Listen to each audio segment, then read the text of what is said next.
we got a question from Neil. It's always good to have questions from Neil. Neil says, is it possible to make consistent long-term strength and size gains on the big lift, squat, deadlift, and press, while always staying, say, 3 to 4 reps shy of failure?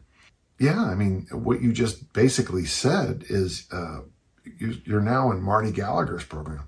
You're now doing Jim Wendler's 5-3-1. Or is it getting closer to or to failure now? No, failing in the weight room teaches you to fail. I know it helps for certain kinds of bodybuilding, for certain kinds of hypertrophy goals, but man, it's really what hurts you long term too. Marty and Jim Wendler, they both do the squat, the bench, the military press, squat, press, both presses and deadlift. So squat, both presses and deadlift. Marty does, of course, those 12-week cycles. 5-3-1. Jim Wendler is based on, the monthly 5-3-1 cycle, which is outstanding. So yes, very possible. And when you read their work, both of them will warn you against it.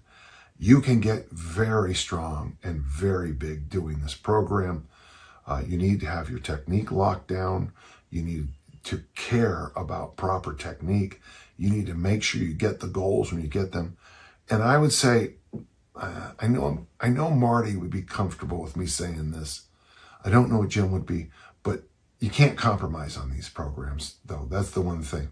If you're supposed to do a set of 8 with a lift and you put the weight on and you don't feel like it, don't do these programs.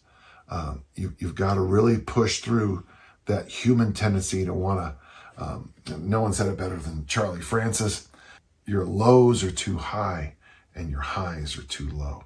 When you're supposed to be making this lift for 5 reps, you go in with perfect technique and you make that lift for 5 reps.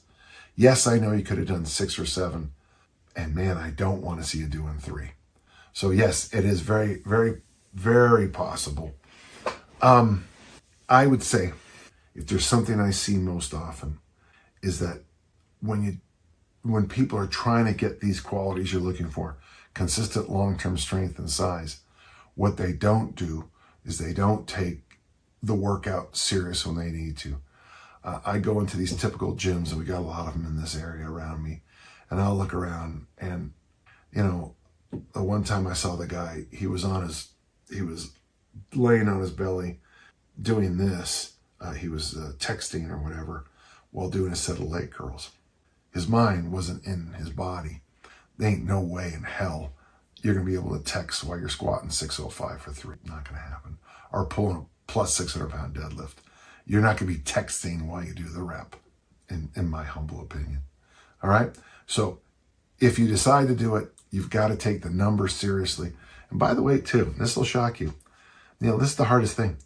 These kind of programs take much less time than those extraordinary long bodybuilding programs I see people do at those gyms that I see all over the place here. These workouts are fairly fast, but if you're expected to, back squat 445 for 8, 200 kilos for 8, and then, followed up with, a 315, 145 kilo bench press for 8, those are hard days. And it's only those 2 sets you're looking at. Everything else is just warm-ups. And to quote what Wilt Chamberlain told me, warm-ups is warm-ups. So yeah, it can be tough. It can be tough. And a lot of people don't do a good job with it. Thank you.